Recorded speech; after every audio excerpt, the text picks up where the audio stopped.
What's going on, everybody? Welcome to Radiovania, episode number 38, your nerdy public radio for all things entertainment and pop culture. My name is Zach Ratello, at Zach Ratello on Twitter, and you're listening to the Sunrise Edition, a welcome back show, starring your hosts, Zach and John Swansong Parker. Good morning. How you doing, bud? I'm doing good. How about yourself? It's good. It feels good to get back in the chairs. Yeah, it's been about 2.5 weeks. Yeah, because of spring break and exams. Yeah, we hit a good streak though, where it was like we were doing a weekly show, and it was nice. It was good to get that. We can flow. dive back into it. We can. We're looking at new mics. We're looking at maybe getting a different kind of setup going. Maybe if there's any, we could do. Now that school's starting to wind down, at least for me, it'll get back down into finals coming soon. But we'll see what we can do. We got some big stuff coming in the next few months to talk about. It's going to be a good season for movies. We've been watching some movies. We've been playing some games, doing some stuff. What have you been up to? So I just got back from Ireland spring break. Yeah. Went to visit Jenna, and that was awesome. Went to Ireland and London. So I was there for about 10 days, and before that, we just had midterms here. I had 4 midterms in a row. So it was just a busy week leading up, and then a nice week and a half off. But now I'm back, getting back in the groove of things, closing out the semester. We got about a month left, and then we're graduating, which is crazy. Yeah, that's nuts to think about. Yeah. Nuts to think about. I won't be joining you guys walking across that stage, but when's your graduation? When's Ohio State graduation? May 7th. May 7th? Okay. If you want to come. We'll see. I mean, I would feel bad if I didn't show up. I'll be there. I'll come. I mean, we'll see. We'll see what I'm doing that day. Is it a Friday? Saturday? I think it's a Saturday, right? Or is it a Sunday? It's a Sunday. Sunday? Sorry, yeah. I might be able to make it. We'll see what's going on with work. It'll be fun. But you said you read some comics on the way over there? No, I didn't read any on the plane. I brought some with me in case I wanted to. But I always bring extra stuff. There's 3 on my iPad that I have that I reread whenever I get bored, if I bring it with me. So I have Chris Claremont's Wolverine, which is what the Japanese Wolverine movie is based off. Dark Knight Returns, and Watchmen. Gotcha. I always have those on hand. But you said, so in terms of pop culture entertainment, you watched a couple movies? Yeah, I watched Whiplash on the flight, as well as Manchester by the Sea. So I watched 2 more critically acclaimed movies. This is your host, John, where he was like, no one's ever going to see Manchester by the Sea. So I'm going to watch it. So I'm going to do it. Yeah. What'd you think? Well, I like any of those Boston-related movies, like Good Will Hunting and The Town and stuff like that. So I figured I'd give it a go, and I like the Affleck brothers well enough, even though Ben pisses me off most of the time. But, yeah. But you said a few comments last night about Casey Affleck. It's really heavy. Casey Affleck just kind of plays himself, so I don't know. I'm not going to say that they should take his Oscar away, but I haven't seen any of the other performances that he was going up against beside Gosling, and I don't think... if it was between... I need to see Fences, because I've heard Denzel's really good in that. Yeah, but you're also just a huge Denzel fan. Right. Yeah. If it was trying to be as unobjective as possible, if it was a battle between Casey Affleck and Gosling in La La Land, who do you think had a better performance? Casey Affleck. You think so? Yeah.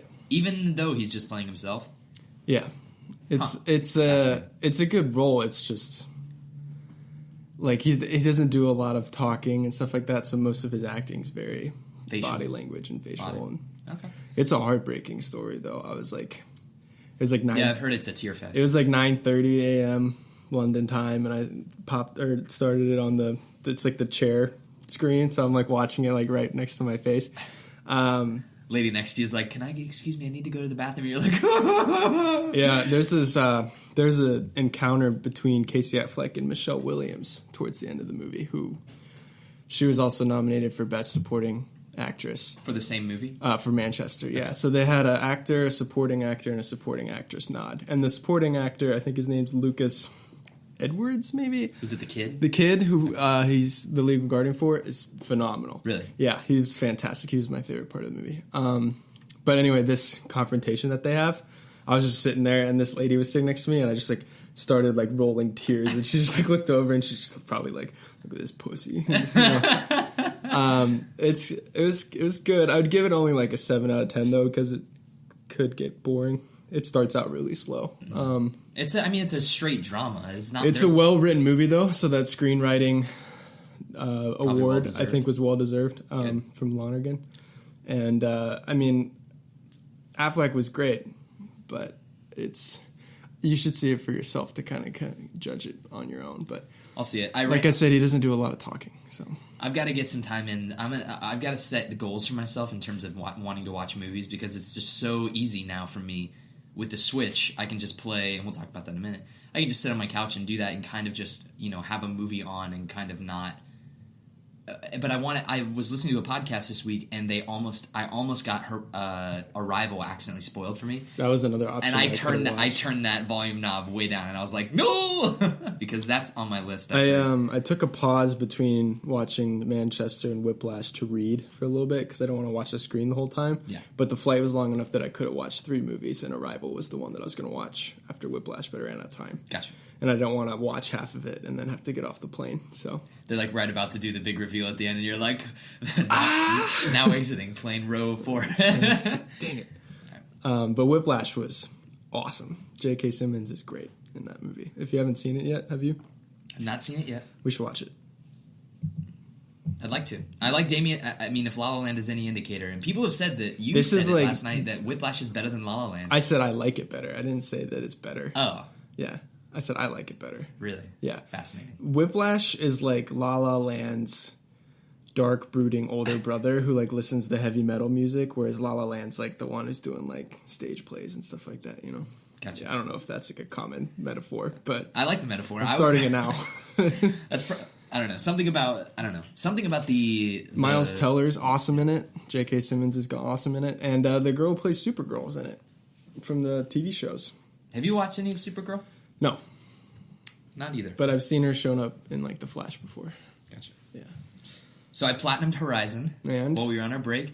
That game is fantastic. I really screwed up by not bringing you the copy because I should have done that. I don't know why I didn't. I had it sitting there.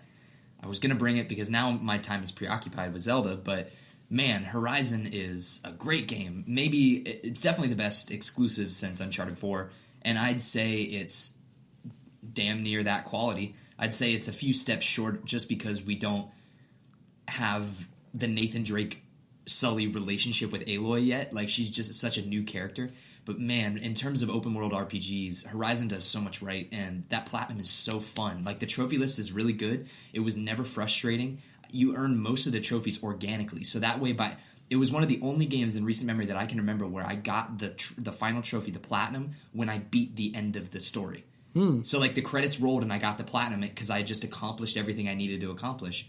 And I was like, awesome. You don't have to play it again. No, you don't have to go back and track it. I mean, it does a lot of Assassin's Creed type stuff where it's like, this side quest is connected to this side quest, you got to go out and do this, and then they connect in the center to the last mission. But there's a lot. The enemies are really fun. It's just a fun world to explore, and I recommend it to both of you. And I also forgot to introduce our third host. Michael Richard is sitting over in the corner getting some homework done. I think he's getting emails done. Oh, emails done. Yeah. Hi there, good to be on the show. Yeah, he might chime in here or there. We got a few news stories that might relate to Mike, so. Yeah. Or we'll just throw him some questions every now and then when he least expects it. Oh, yeah. Those are the best. Yeah. But yeah, so the Horizon Platinum, that was a fun time. That's platinum number 11 for me. Going strong. I have 4. 2 of them are Uncharted games.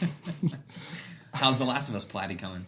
I gotta get PS Plus again because my Plus ran out and I can't play online. This is like one of the first times I've let mine lapse because dropped $360 on the Switch, and I kind of feel like I should justify my purchase and play that. Yeah, you should probably do that for a little bit. Yeah, it was a worthwhile purchase. So. You should because it's awesome so far from what we've seen. But we'll get into that.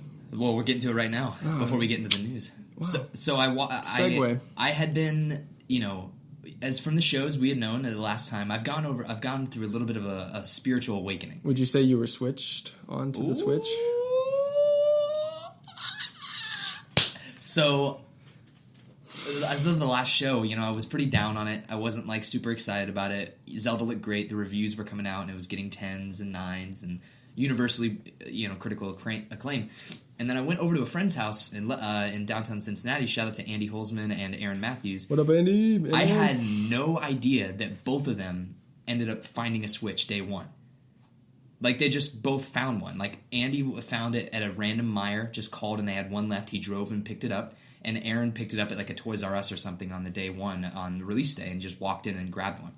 And so I walked over there not expecting... We were seeing Logan that day. That's true, we were.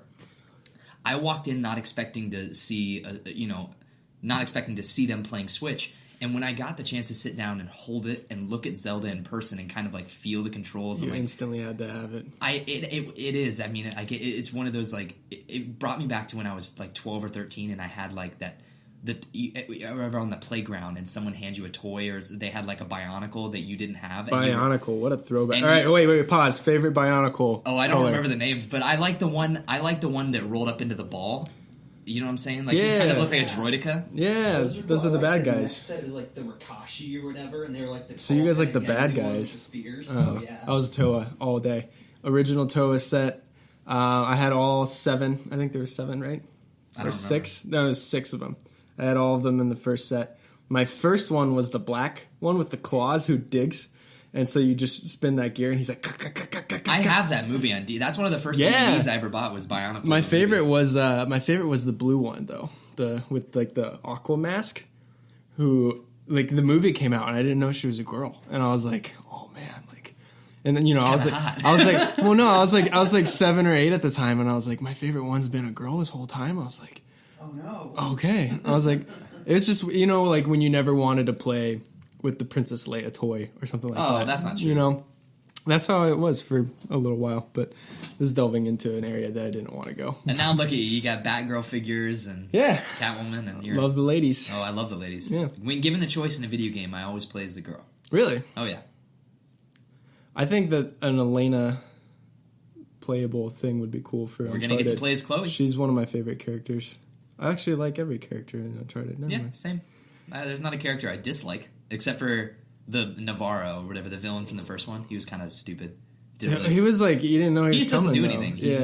He's not the villain. Was Roman the main villain for most time? And then he like got spoilers if you haven't played Uncharted. Oh, that game's been out for like 20 years. You got attacked by the El Dorado thing. Yeah. And then Navarro turned out to... That Navarro boss is the worst. Oh, yeah, that's... Naughty Dog really learned how to do a boss battle after that, because that was terrible. Terrible, yeah. You just like run up to him. He's like sitting behind a crate with a shotgun. He's like... It's basically like Indiana Jones, the boss battle. It's like you just kind of run up and sock him one, and then that's it. Perfect. It's really anticlimactic. The ending to Uncharted 1 is like pretty bad. Actually. I don't know. I like when they're on the boat with all the gold. You're talking about the final stage? Like the ending arc, Like the last I think night of the game. What's the best part of that? Probably I like discovering the sub. Yeah, the sub was great. I like the sub a lot. After a while, once you've explored one old cathedral castle, you explore them all. But just doing that for the first time was really cool, climbing all that. But anyway. But yeah, we were talking about the Switch. We were talking about the Switch, were we? So I Uncharted's awesome and ladies are great. Yeah, ladies are great. So then I had to have it. So I started calling places around. I started calling Targets within 50 miles of me, and I started calling Toys R Us within 50 miles of me and Myers, because those are the 3 places that I heard most often get them stocked. And no luck. And Carly and I went away on vacation to Asheville, North Carolina, which was great. We went to a bunch of cool places, had some great Southern comfort food, stayed in a couple cool Airbnbs, tried that out. It was really fun. Also went to the Asheville Pinball Museum, which was really cool. They have I think it was 30 or 40 retro pinball machines dating back to the 1930s. Some of them don't work, but they're just there to show you the evolution of pinball. Cool arcade, good bar, yada yada yada. Couldn't find anything even in Asheville, even in podunk, middle of nowhere, back roads of North Carolina roads. I called everywhere and I couldn't find one. Then I came back to Lebanon, and on my way to class this past week, I walked into our local GameStop, and the guy, I heard a rumor that GameStop was going to replenish their stock. Walked in the front door, the guy looks up at me and he goes, "Switch?" And I was like, "You have them?" And he's like, "We have 3. Nice. And so I picked one up, and literally 3 people behind me walked in after I was checking out, Like, I'm walking out, 3 people walked in, and all asked, like, do you have Switches? And I bounced before I watched someone's day. It's like when the Wii came out. You remember how hard it was to get a Wii? Yeah, that was what I was saying, is that, like, it was hard to get a Wii, and the rumors were that it was hard to get a Wii, and my dad bought a Wii. Like, my dad would never buy video games or, like, there was such actively go out. Fascination behind the Wii when it came out, though, because of the motion stuff. And I think there's the similar fascination with this. I don't know why Nintendo's able to, grab that attention from families, but, like, the 3 people that walked in, one was, like, an older woman, she's probably buying it for her kids or her family, and then the other one was a dad and his 2 sons. Like, I mean, it's like... And how much was it again? So I picked it up for $2.99. Yeah. The gray Joy-Con bundle. I don't like the colored neon ones. I saw them in person. I don't like them. Okay. They're really flashy. They don't. What colors do they have? The colors are blue and red. No. But you can you can buy another Joy-Con separately and get both sides blue or both sides red, which looks a little bit better. But still, the gray is where to go. It looks classy. It looks really cool. And then I picked up Zelda for $59, $59.99. How's the cartridge? I haven't even seen what the cartridge looks like. Let's go through the review. The Swistem. All right, Swistem. Oh, I switched them. Yeah, switched them. So, actually, wait. I better close out on Zelda so I don't just pop that tab out and then lose all my progress. Okay, first impressions when you open the box. It's packaged really well. Did you think it was smaller, or did you think it was going to be bigger? Because I think this is a lot smaller than I thought it was. Well, I was able to see it before I bought it, but when I did see it, it was smaller than I thought it was. Compared to a Wii U, this thing is tiny. Oh yeah, this thing's a monster. Yeah. I think things that Do you Wii still U is a have? monster. Do you still have your Wii U? Yeah, so that was one of the things I was going to ask. As I asked the GameStop guys, they're doing a promotion right now. So anyone out there listening, if you have a Wii U that you really don't want anymore, they're offering $150 trade-in for the black. But do you have to buy a Switch? You have to buy a Switch that day. Yeah, you have to buy. It has to be a trade-in purchase, and as far as I understand, they won't give you cash for it, and they won't give you credit for it. Also, Wii U games are going really well right now for trade-ins. But I thought about it. I thought about it for a while, and I just don't know if I'm ready to part with Smash because I don't know how long it's going to be. When was the last time you played Smash, though? I play it every few weekends. Go down to Cincinnati, and I keep it at my friend's house so we can play. But I mean, I don't know. I'm just thinking about the future because we still don't know if Smash is coming to the Switch. It'll go to the Switch. That's After the you question. play the Switch, how? you're telling me it's How? not going to come? How? The only way it's going to come is if because there's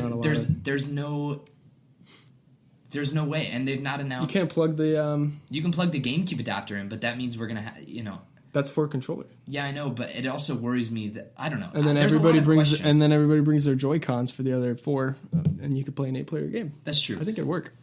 When that day does come, I might trade in my Wii U. But even so, I still stand by the fact that I don't like to trade away hardware. I think it's just.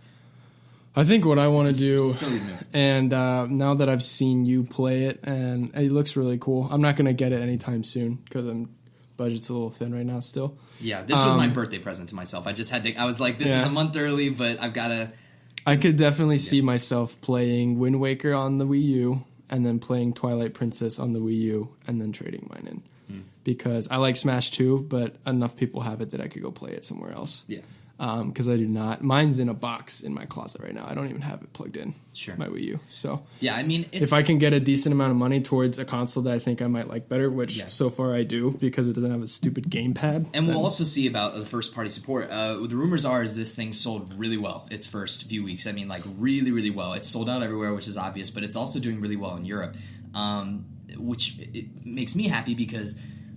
Even though Nintendo doesn't make the best decisions all the time, this thing needs to sell so that third parties get on board, and that's something that's exciting to me. Is that like a lot of reviewers have brought up the thing that where it's like usually if there was a third party game coming out like Titanfall or Red Dead Redemption, I would be like, I want it on the PlayStation because that's my ecosystem. I like existing in that ecosystem. I like getting trophies. I like seeing what my friends are doing on PlayStation. But now there's the concept that I could take Red Dead Redemption 2 on the go, maybe. It would obviously be scaled down. It would obviously not look graphically as well and probably not run as well. But like the idea of being able to take Red Dead on the go is kind of interesting to me. And I would waffle on spending $60 on it because maybe that would be a better experience on the go, and I'm really enjoying being able to lay down on my couch, play Zelda, watch Netflix, have something on the TV, and just search for shrines. So I don't know. It's a really cool piece of hardware. I mean, it feels good to hold. That's like my favorite thing is that even the Joy-Cons detached, like on their own, feel good to hold. Carly and I were playing Snipper Clips, which is a really fun couch co-op game where you have to like shift your guys, like shift your shapes to snip each other. And, yeah, it's really fun. And like they feel good as their own little controllers. I can see this being really fun when Mario Kart comes around. Just being able to just like they're revamping Mario Kart 8 for that, right? Yeah. When does that come out? It comes out in April. It comes out the next month, and it's got the renovated battle mode like 64, so arena battle mode. It's got new characters, new stages, all the DLC from Mario Kart 8. Yeah, so I think... Have they talked about how many players you can get up to in a home console on it? I think they had, but I don't know how many there are, because you can connect multiple Switches next to each other. So if I have a Switch, Andy has a Switch, and Aaron has a Switch, we can each put them next to each other, and then we instantly have 6 controllers. So that's 6 people playing Mario Kart, which is pretty freaking awesome. I mean, it's a really cool... I can see the potential for this being like a party console being really fun, especially when like Mario Party comes around, Mario Strikers comes around, when they do another like, you know, all-star championship or Mario versus Sonic at the Olympic Games. I've never really enjoyed those very much, but when there's the next like Wii Sports or like Switch Sports or something like that, I can see that being really fun. Now, so I'm very intrigued by it, and I really like the console so far from what we've seen. Here's the cartridge, by the way, before you ask your question. Let me take a look. So it's like a DS cartridge. Yeah. It's adorable. Yeah, it's a tiny little... That's Zelda games on this? Zelda's on that, which is pretty impressive when you take things into account. Yeah, definitely. The other really cool thing about the system is that I don't have the... the only game I'm playing is Zelda, so I don't really have the need for it. Sure. But it has expandable memory, so you can buy more games digitally and you can save more space. And there's 2 really cool ingenuity things about the Switch that I really enjoy. One is that the space for external memory, to add memory, is underneath the kickstand. There's a slot for a micro SD card right there, underneath the kickstand, where you just slide in and as boost a your memory memory. card? Yeah. How much is on the console itself? I believe it's like 30 gigabytes. 30 gigabytes of internal storage, and you can get up to like 2 terabytes, 3 terabytes. But you don't have to install games because they're on the cartridge? It's not like the PlayStation where you have to install There's an install file for Zelda, but it was like a couple hundred megabytes. Snipper Clips was a gigabyte. Sweet. It's going to fill up pretty fast if you're buying digital games, but like there's nothing out right now except for Zelda and 1-2 Switch, and you know, those are like the only hefty games. I can see it being a problem as soon as there's Mario Kart and Smash and Mario Odyssey, and God forbid if you get Skyrim digitally, that's going to be like massive. That's going to be massive. Yeah. But according to Nintendo.com, sorry to interrupt, I'm going to let you finish in a minute. I want you to chime Mario Kart 8 Deluxe for the Nintendo Switch will feature the ability to play with your friends in local wireless multiplayer with up to 8 players, with a maximum of 12 on online play. Battle on new courses, such as Luigi's Mansion and the SNES Battle Course 1. And the really interesting thing is that it looks like from the trailers that they're bringing back the double dash mechanic, where you have someone on the back of your cart, you swap between the items and get to, which is the business. That was like the best thing. I don't know why they got rid of it. Mario Kart 8 was maybe, I mean, like, it was like that or Smash. Is the best Wii U game for me. And Mario Kart 8 looks so good, and it's so fun to play, and the stages are great. I've played Mario Kart 8. I would have to say that Smash, I think, is my favorite Wii U game. I think so too, but I mean, Mario Kart 8 was just so good. So much for fun. Sure. The other really cool ingenuity thing about the Switch that I really enjoy is this is the first time I've ever used Amiibo. Oh, really? Because you have your Ganondorf? Yeah. In Zelda, you can scan 1 Amiibo per day, and it gives you items in the world. Like, it just pops up, and you get, like, rupees, or you get a sword or a piece of meat that you can eat for health. Once per day? Yeah, once per day. That's awesome. And every Amiibo that is ever made works. Anything. So I used King Dedede, I used Ganondorf, you can use Shovel Knight, and it all gives you bonus supplies. Ooh, time to take your birth control. No, that was my alarm for wake up. Oh, okay. But we woke up way earlier than that. I woke you up, yeah. And this is so incredible. So for the Wii U, you had to get the tablet. It was like on the tablet or whatever. And for the 3DS, you had to buy an extra sensor to scan your Amiibo.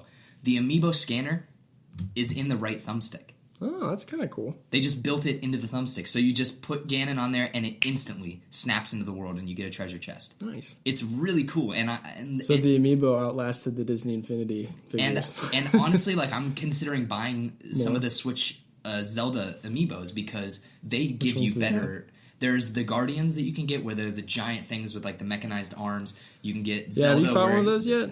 What'd you say? Have you fought one of those Yes, yet? I have, and they're annoying. They're really powerful, and I'm not there yet. So I'm very preliminary in Zelda. I can't give very many impressions Well, yet. we'll talk about that in a second. But Zelda's just so good, dude. So looks like they have for Breath of the Wild. They have Link the Archer amiibo. Yes. Link on a horse wearing that hood. Yeah, that's lit. And a Guardian. So it's pretty cool. And Zelda herself. Yes. So I can see me buying a couple more amiibos, which I haven't done in a long time. I would get that one. That's awesome. Oh, the Ocarina? Oh, yeah, that's rad. There's also a throwback 8-bit Link, which is really cool, that I'm sure gives you some cool stuff. Yeah, that one. Yeah, that's really cool. Yeah.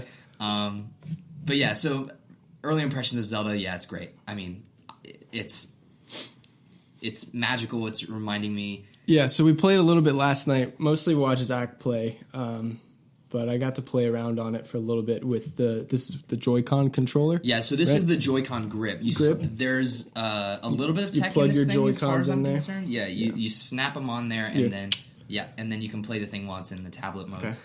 You could also hook them onto this and then stand up just the tablet on a kickstand and play it like that, which I haven't really messed around with too much yet. I'm going to be honest, when I played it last night with the controller format, because the last couple of Zelda games you've been playing, or I've been playing, have been like the remasters on either the Wii U or the 3DS for Ocarina of Majora's Mask. Playing this last night reminded me of the first time playing Ocarina on like 64 and when they ported it to GameCube and using a controller for it, which just got me feeling all some type of way. Which was really cool. It's a gorgeous game. Yeah, I can't state enough how good the controller feels. I mean, that is like the biggest thing about this to me is that even the Vita, I love the Vita. It's my favorite, maybe my favorite handheld of all time. It's got a great library of games. It doesn't necessarily feel good to hold. It's a hefty piece of tech, but it's like... it's like the PSP was terrible. Yeah, the PSP, it gets uncomfortable in your hands. And it gets hot. And it does get hot. I've also noticed this gets a little bit warm. Well, I mean, it's running 1080p. It runs 720p on the console, and then when you put it into the dock, it boosts it to 1080p. But I've noticed significant frame rate drops on Zelda when you put it into the dock. When it runs on the console, silky smooth. I've never had any frame drops or any hitches. But when it's being boosted to 1080p, it happens pretty frequently that, at least for me, that I see the frame rate drop and that it kind of gets choppy and then it'll snap back into the... Yeah. So there's the cartridge. It's also the power of the machine. Also worries me for games like Skyrim, where it's like, that is a graphically realistic world, or they're at least trying to go for a realism vibe. It's going to be interesting. I don't know how that's going to work. You'll have to wait and see when reviews come out for that. But yeah, we'll see. I wouldn't get that for the Switch, just like you were talking about certain games that you would get for a PlayStation over the Switch. But also, one more issue I do want to bring up with the Switch, and we're running long on this, so we should probably get going to the news, but still having a good discussion. Mm-hmm. We'll just call this our Switch review. I don't know if you've heard, but there's been a big story going around about dock errors, about manufacturing errors about the dock. And I have found that to be true in that the dock is, if you've not seen one of these before, basically you slide it in like this, and there's this little thing in front that says Nintendo Switch that's basically a screen protector. But these docks have been causing screen scratches, particularly in the bottom left-hand corner, so not directly on the screen, but in the bottom left and bottom right-hand corner. And they've found out it's because these things are pinched a little bit. If you look at it, it's going in a little bit, you know what I mean? So what it's doing is it's catching the screen of this little hard plastic here if you slide it in too hard or too quickly or removing it and up and down in too fast of a manner. That was Freudian as hell right there. So I've been sliding it in as gently as I possibly can and like taking it out really slowly, but there's like just keep going. it just makes me really upset because like in the videos that they were showing, they snap the Joy-Cons on and then just rip it out and it's like really seamless. But I've been like baby handling this thing because I'm worried about scratching the screen. That's the one. That is the one thing about it that I'm not necessarily like gung ho about since we saw it was that you just like slap it in there and then it converts to the TV. Like it's a cool concept, but it just seems kind of strange. And like you said, apparently there are now some issues with doing that. What do you mean strange about it? Like I feel like if like I know that they're trying to protect the screen, But like, what if this thing instead was tilted, and then you just slide it and you plug it in that way instead, and then it's not going to go anywhere. So kind of like how, you know, when you switch controllers on the gamepad, you can just plug your gamepad in and it just sits there and it'll show you like a little screen like of your Smash player's health or something like that. To my knowledge, there's not been really any fix to this yet, but people have been working on getting USB, because the Switch is all powered through USB-C. It charges through USB-C, and it also... Bye, Mike. And it also converts power to USB-C. So it's like... It's going to be interesting to see if anybody does come up with a solution where it's going to be like a faux dock that I can just export to my screen in 720p instead of bumping it to 1080p that can charge an HDMI at the same time. But I don't really know if that's going to be a reality anytime soon. There's been also been a lot of speculation that if you're having dock issues... Not speculation. There's been a lot of talk on the Nintendo Switch subreddit. If you are having dock issues, and then another thing with me, if you're having left Joy-Con sync issues... These are all manufacturing problems that can be fixed, but you need to contact Nintendo within your warranty of the Switch, of buying the Switch. I'm not sure how long it is. Probably like a year. I would assume it's like a year, maybe 9 months or whatever, but you got to contact them because they will send you it free. And I've also been hearing that if you contact them and ask and tell them that, you know, you bought it on launch or within a few weeks of launch, they will credit your eShop account with like some credit. So is the eShop on here? Speaking of that, there is an eShop. There's Neo Geo games on Virtual Console. So there is a Virtual Console. It's just not expansive yet, which gives me hope because there's Neo Geo games that range from anywhere from like $4.99 to $8.99. There's like Metal Slug knockoffs or whatever, and they look really cool. I don't know if I really have the cash to spend. But on the eShop, you can download like World of Goo, you can download Binding of Isaac. I download snipper clips from the eShop, and with every purchase, you know, where you can earn the My Nintendo rewards to get your coins on the thing. And just from getting Zelda and getting snipper clips, I think I've got like 50 or 60 gold coins, which I can use to redeem discounted software on My Nintendo. So I'm not sure what I'm going to use that for. There's currently not a section for Switch, but as soon as that does pop up, and your coins expire within a year, so I'm assuming they'll have it up and running within a year. So, cool. Yeah, hopefully they either figure out how to port your purchases from the Wii U when those are available, but that has to be available first. So we'll just have to see. Time will tell. Yeah, and it's going to be really interesting the day. I think E3 is going to be a big tell-all for us for the Switch, is because they have to talk about Mario Odyssey. They've got to talk about their slate of games in 2017 and 2018, and they've got to talk about the UI and about the console itself as a piece of hardware, because it's really a cool console, man, and I really have high hopes for it. I want it to succeed in the fact that the games that I want to play are classic Nintendo games. So GameCube games I'm really excited to play on this. I want Sunshine for this. I want to be able to play that on the go. And I also really want great party games that we can all play together, because Smash and Kart. Yeah, 1-2 Switch seems fun. I watched it. Funhouse did a really cool drunk Switch stream where they played 1-2 Switch, and if your team loses, you have to take a shot. It seems like a lot of fun, but like that's still a $50 game. 1-2 Switch should have been a pack-in. There should have been a pack-in game for this. That was another big thing that really kind of struck me, is that like it doesn't come with any games. You can download a demo for snipper clips, but no. So you basically have to pay $360 off the bat. Yeah, unless you want. Why would you not get Zelda? You don't have to pay. I mean, you could pay $320 if you want to buy a downloadable game like World of Goo, or if you want to buy, snipper clips or whatever. But like, Zelda is the launch game. They also confirmed that Zelda is off the bat the most successful Nintendo launch game of all time, which Breath of the Wild surpassed Ocarina of Time. I think was the last previous holder of that record. So we will see. Time will tell how the Nintendo Switch does. But so far, I am really enjoying my time with it. All right. Would you get Shovel Knight for this? I don't know. I've gotten Shovel Knight on two different platforms. I bought it for 3DS when it first came out, and then when they announced it for PS4 and Vita, I bought it on that as well. And it was cross-buy and cross-play for Vita and PS4. Yeah. I don't know. This game looks awesome. Which game? Lego Worlds. Yeah, Lego Worlds actually looks pretty cool. Sandbox game, so it's like kind of like Minecraft with Legos. Makes sense. It's crazy that this didn't happen sooner. Can you play as Batman in it? I don't know. Lego City Undercover is also coming out. That people seem to like that game quite a bit on Wii U. So this is One more question I have before I give my final impressions based off of what I've seen. But Sure. have you tried playing it with just one Joy-Con on multiplayer? Because I know that you can do... Yeah. So How is that like? Snipper What's clips. that like? Snipper clips. You basically have to. So you separate. You give each person a Joy-Con. You flip it sideways, and you have to control it like. How much are Joy-Cons retailed? I think A single Joy-Con? A single Joy-Con, I think, is $50, and two of them together is $70. That's not bad. It's So not if you want to do bad. if you want to do 4 players, you can just buy a set. Yeah. Yeah. And Do you think you'll be able to play Smash with one Joy-Con? No, there's no way you can play Smash. I bet with you these. can. You could Wait, play. dude, you could, there's no- You I could mean- play Smash with one Wii remote. You can use the plus and then Trying to think of how. jump. Yeah. Shielding and grabbing would be the hardest things because these little clickers on here are L1 and R1.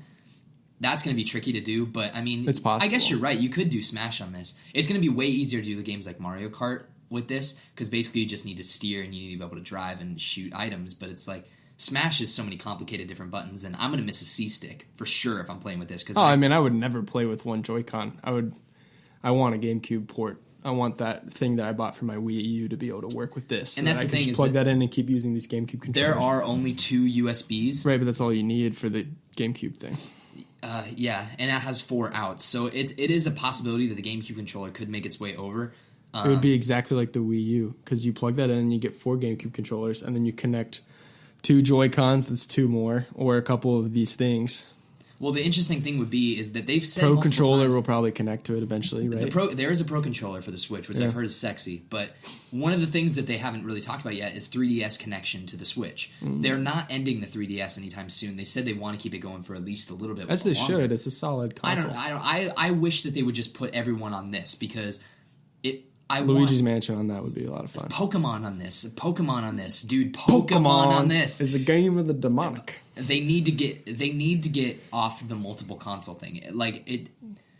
I think the days of like This is the new handheld. This should be their new handheld. This should be their one thing. Yeah. If every developer was working on a game for the Switch, they would have so many good games: a Fire Emblem game, a Pokemon game, Luigi's Mansion. If they had Pokemon Rumble, if they had like these little Final Fantasy games on this, get the Bravely Default games that everybody loves so much and put them on the Switch. Like, I mean, this thing is doing a really good job at not being too much of a handheld and not too much of a home console. It's kind of hitting a really good sweet spot. The problem is going to be support. That's all what it comes down to. Yeah, I mean, after seeing it, I can see myself getting one for myself in the future. I do want to see what other games come out. The Zelda is enough for me. That would keep me satisfied for a while. And dude, that is a huge, You're right. huge. It's way bigger than I And thought I'm it a was big gonna Zelda fan. And then, I mean, like, that would tide me over at least until Christmas when Mario Odyssey comes out, if not longer than that. But, you know, I want to see games like Smash. I'd love to see another Metroid Prime on this. I think would be kick-ass. That's my E3 lock of the week for Metroid? Nintendo E3. Is there's going to be a Metroid game not in the style of Breath of the Wild, but with that same kind of reinvented scope. I hope so. Also wouldn't be surprised if it's going to be a third-person game. Oh, I bet it's going to be along the vein. like the side-scroll one? No, I bet they're going to try to make it like Uncharted. I think they're going to try to make Metroid their third-person action That'd be shoot 'em up. sweet. I know it's going to be really. I hope. I have so high hopes for Metroid because that's a franchise that's been dormant for too long, and they need to get it going. They needed to get that going, and they need a win with characters like Star Fox and stuff like that. Yeah, Star Fox Zero because was not good. was not game by all good. Star accounts. Fox 64 for the 3DS was fun, but that's just an older game, you know. Sure. So they really need a couple wins, but it's a good start with Breath of the Wild, and based on what I've seen, I'm very intrigued by it. I can see myself getting one down the road, maybe later in the summer or something like that. Sure. But yeah, you want to take a break real quick? Yeah, let's take a break, and then when we come back, we're going to talk about Logan and movie news. News. All right, we're back from our little coffee break there. We warmed up. We took a little bit of time to kind of collect our thoughts. How you doing over there? Sipping on that strong. Okay. Well, shall we jump into the news? Let's jump into the news. All right, I'm going to kind of run through a few small things so we can get to the big things. So you want me to do my small one first? What's your small one? Batman v Superman. Let's do that when we get to DC news. How about that? Sure. So, from HollywoodReporter.com, the final box office for Logan climbs even higher to a huge $88.3 million U.S. debut. Snicked. $247.3 million globally. That's basically all you need to know, is that Logan is doing financially very well. Have you thought any more about where you put Logan at? I need to see it again. I still haven't seen it. I want to see it again, too. I haven't seen it I again. think I'm going to see it again this weekend with my dad, if I can. Cool. because he loves the X-Men movies and he hasn't been able to go see it yet. Yeah. Because no one will go with him. I mean, I've watched a lot of reacts to it and a lot of good reviews and read a few good critical analysis of it, especially good discussions on Reddit. And the more I think about it, the more I like it. I just need to see it again to soak it in a little bit more. Can you imagine how Look for cool it would be details. if they made like a Batman movie with the budget that they made Logan with? Just do it small. Keep the story human, you know? Mm-hmm. I'm sick of these floating debris sky beam stories. Yes, that's also what worries me about Wonder Woman. Yeah. But we will get there. Well, that's inevitable. Yeah. And then from comicbookmovie.com, the box office Wolverine has passed 1 billion worldwide. That was fast. Yeah, that doesn't take any effort at all. Fox is just like, they're like, finally. They're like, X-Men Apocalypse, what? What was that? What was that one terrible movie that nobody liked? From ScreenRant.com. That has one redeemable quality to Magneto. From ScreenRant.com, XForce Movie will star Deadpool and Cable.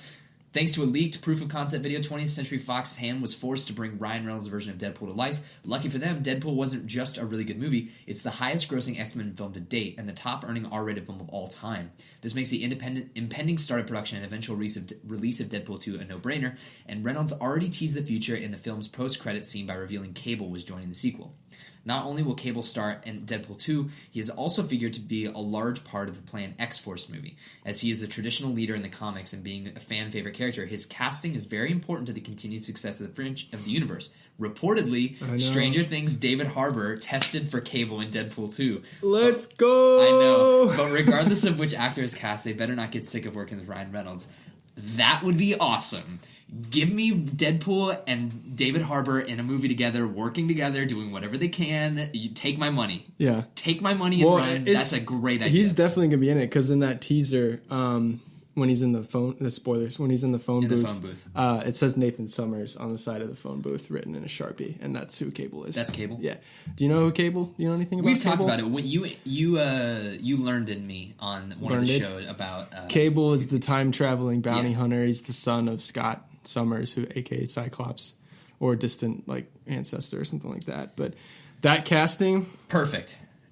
Please be true. Now, that's like I know Hugh Jackman's done it. I don't want him to come back. But can you imagine if he decided to continue in an alternate universe and they eventually got to the point when Ryan Reynolds, David Harbour, and Hugh Jackman could be on screen at the same time? That'd be lit.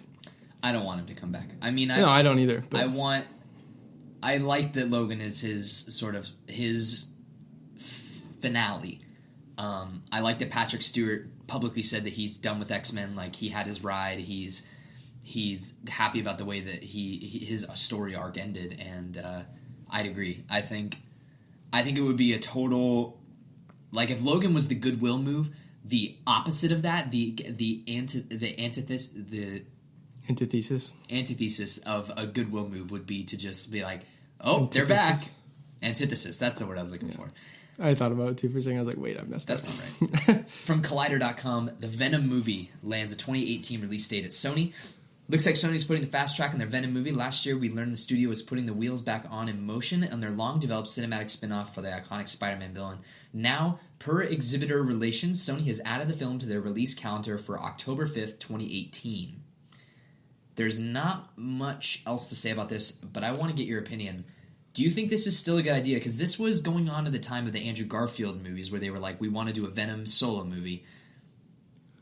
How do you think this is going to play? This is a good idea. I don't think so either. As much as I like Venom and I want to see that movie, it's too soon.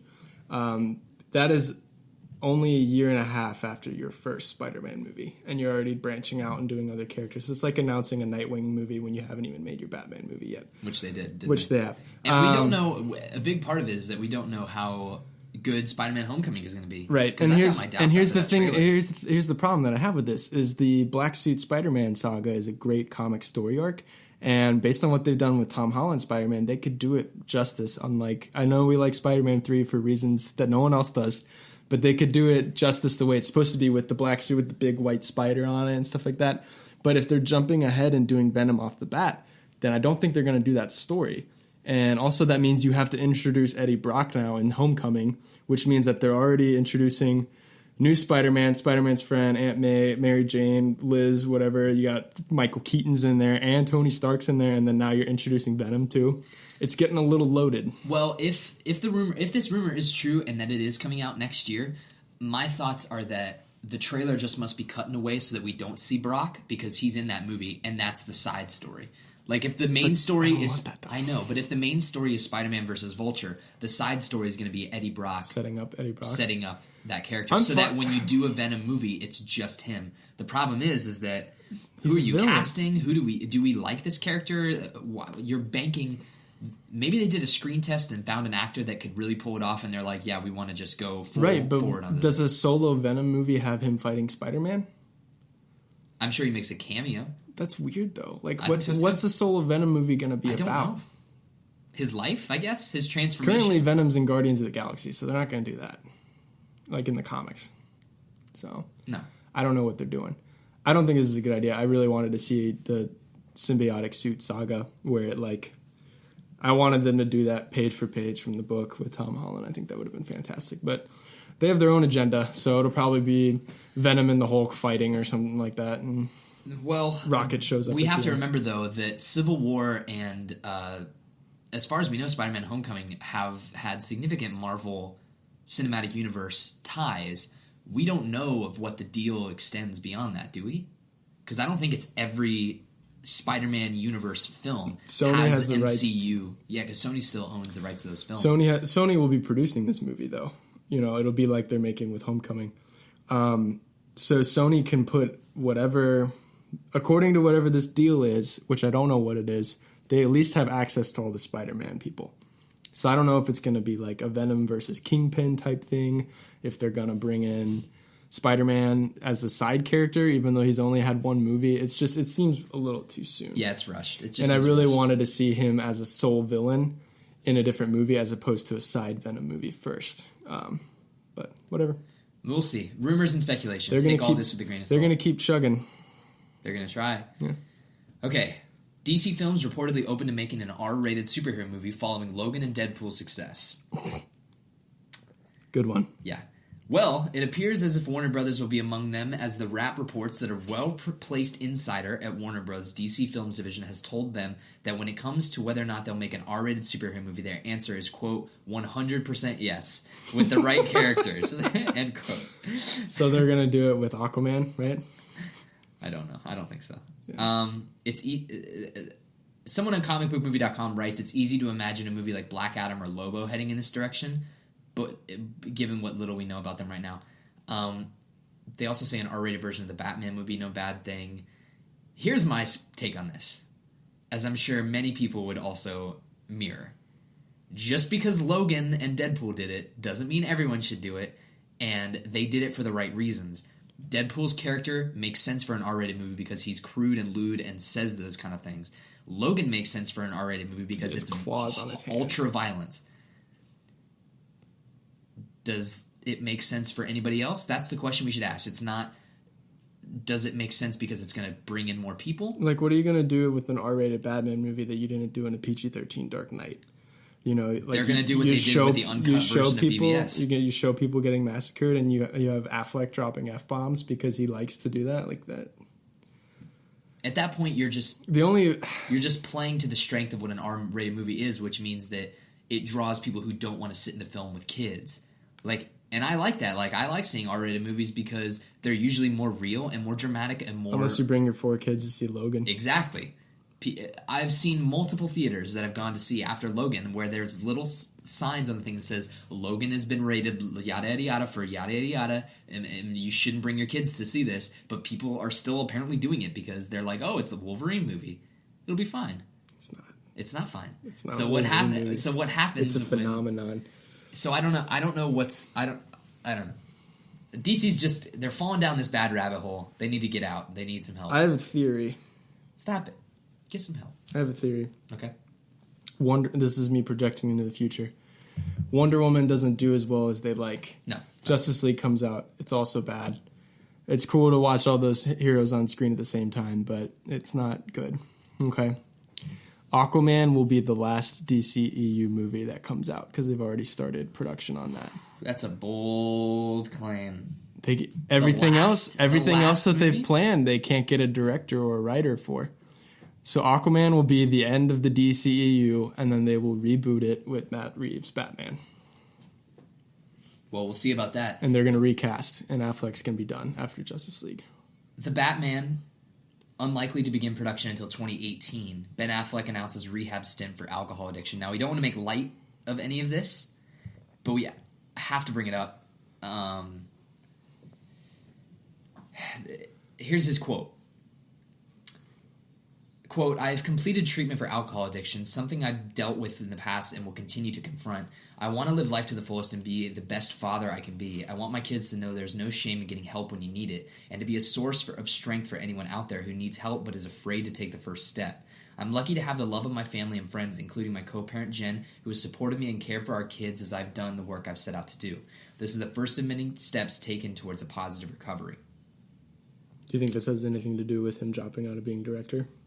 I think it probably does, or at least that's a straw that is breaking the camel's back, one of the few straws.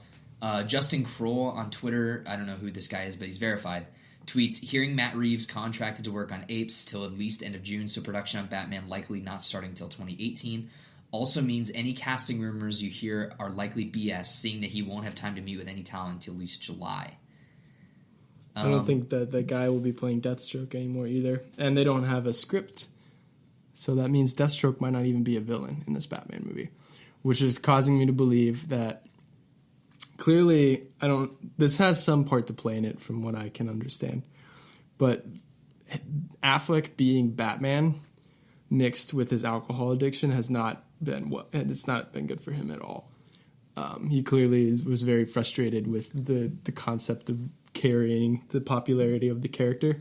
And as you could tell by his interviews for Live by Night or Live by Night and stuff like that. Yeah, he's definitely in a rough patch in his career in terms of decision making. Reboot it.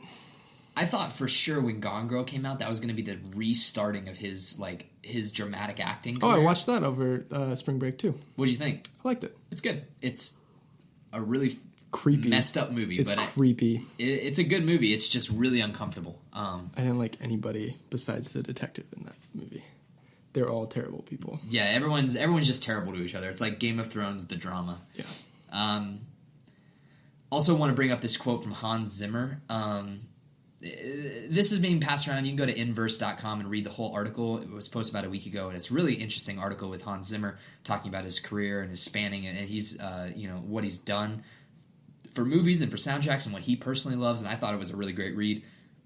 But one quote in particular, he said, quote, "The Batman that I know is Christian Bale, and Ben plays it differently. I didn't feel the pain that I felt in Christian's performance," end quote. And that was, apparently, the conversation was that writing for Ben Affleck's Batman spurred Hans Zimmer to quit superhero movies. So he was talking about how that was kind of the straw that broke his camel's back, which was he didn't feel like he was being drawn to the superhero movies that he appreciated, didn't like the way Ben Affleck was taking Batman, and he couldn't write music for that character. Which is that Ben Affleck or is that whoever wrote that movie, like script? What's interesting to me is that he points out directly Christian Bale and Ben Affleck. Right. He points out those actors. That's harsh for Affleck. I know, that's really harsh. And because Affleck kills people in Batman v Superman, but I thought that was a writer's choice. I don't know. That's interesting. It's it's that Nolan tie. Zimmer, Nolan, and Bale are just probably hanging out every weekend. They're like, hey. Remember when we used to do Batman? High five. Yeah, I don't.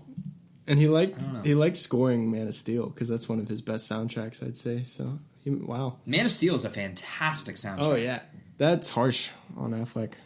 I think Man of Steel is probably a better soundtrack than any of the Dark Knight movies, just in terms of its scope. Like Dark Knight has that that pounding bass and that memorable sort of the horn swell. But Man of Steel has a theme, It actually has a theme. No, it doesn't. Yeah, it does. What's the theme? Can you sing it right now? Exactly, that's it. Wait, that's SpiderMan.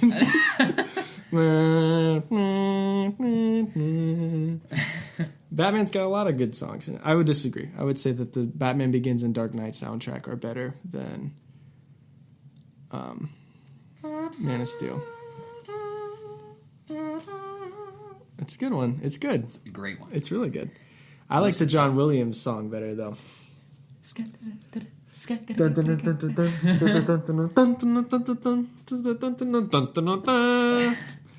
Alright, so we got to talk about this one. This is a big news story, and I want your full-fledged opinions. I want full 100% John. Can you give me 100% John? Yeah, 150%. From The Hollywood Reporter, Disney hit with lawsuit claiming Zootopia ripped off Total Recall writer. What? According to the complaint, Gary Goldman pitched his own Zootopia project twice to Disney. Disney is now facing a serious lawsuit alleging that Oscar-winning animation film Zootopia was copied from the work of Gary L. Goldman, an author whose credits include writing Total Recall and Next and producing Minority Report. The complaint filed on Tuesday in California federal court comes from Esplanade Productions, which is being represented by the prominent law firm of Quinn Emanuel.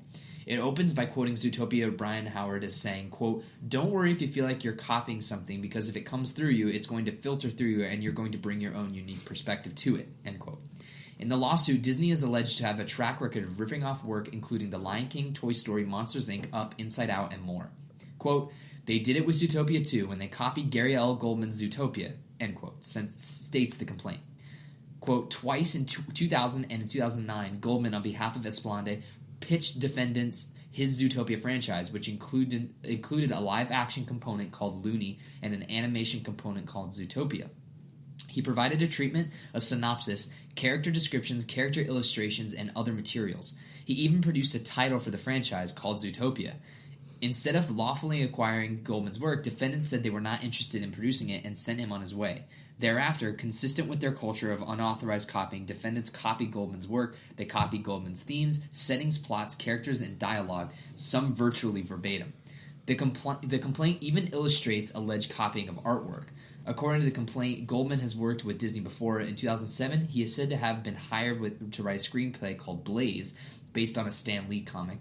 Afterward, Lee allegedly told him, "You're now my favorite writer," end quote.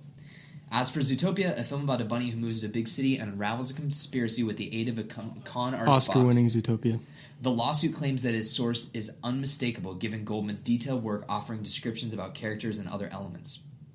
The lawsuit states that Goldman pitched former Disney executive and Manville Films CEO David Haberman at Disney's offices in 2000, and that everyone at the meeting, quote, "understood that writers' pitch ideas are materials to studios and producers in confidence in order to sell those ideas and materials for financial compensation." 9 years later, Goldman tried again to pitch the project. You can go on and read this entire thing. It's really quite fascinating. There's not much to be had in terms of like debate on this because we don't know his side of the story. Right. But it is fascinating to think about. There's no doubt in my mind that they've stolen a lot of IPs that they've produced over the years, including like some of those Pixar things, and have just gotten away with it, whether they pay off the writer eventually after it comes out and it does well or something. And I'm assuming that's how it's going to go with this. Exactly. It's going to be a payoff because if there's it is true, there's definitely a monetary settlement coming down the pipe. If there's an email chain that they can find, if there's like a text message they can find, or like some kind of written documentation anywhere that he had anything to do with it, like if there's credible proof, Disney has no choice but to pay him off, settle out of court, or else this is going to be like that's a pretty big marring on one of their biggest movies in years. I feel like it's happened before, though. I've never seen it this publicly before. Yeah. So I don't know. I mean... There's no doubt... Listen. The mouse is a gangster. We all know it. Like, that's what he does. He steals money from... Or he makes so much money off the back of other people with the impression of a family business.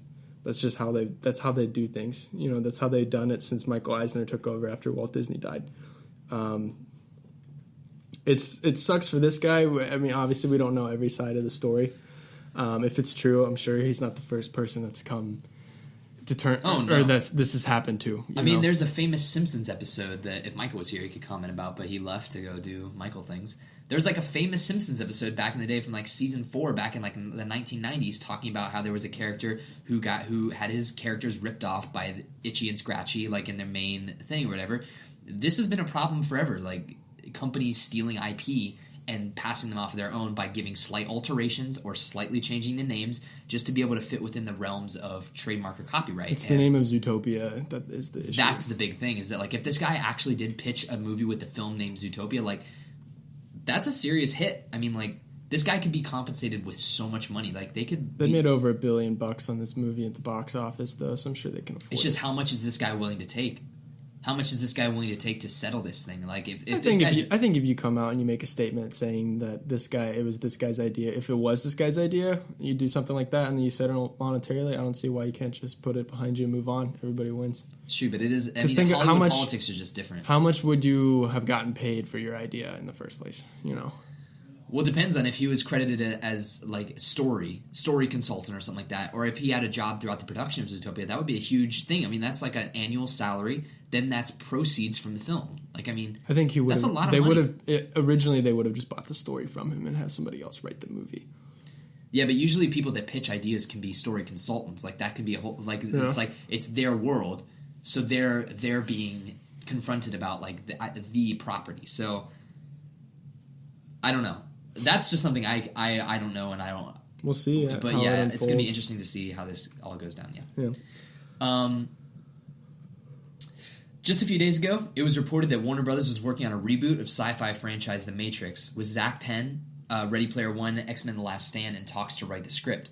Now Penn has taken to Twitter to hint that a new Matrix sequel he's working on is either a direct sequel or a prequel.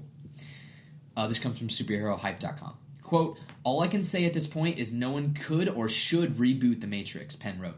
Quote, "People who know Animatrix and the comics understand. Can't comment yet except to say that the words reboot and remake were from an article. Let's stop responding to inaccurate news. Do I want to see more stories set in the universe of Matrix? Yes, because it's a brilliant idea that generates great stories." How do you feel about this? I don't like it. Remake of not remake. Apparently now it's a sequel or a prequel. I don't really understand the attraction to The Matrix. Yeah, I think The Matrix is an unbelievably overrated film. I like the first one a lot. But the sequels are just terrible. Have you seen the other ones? Have you seen all three? I don't think so. As a whole trilogy, it doesn't work.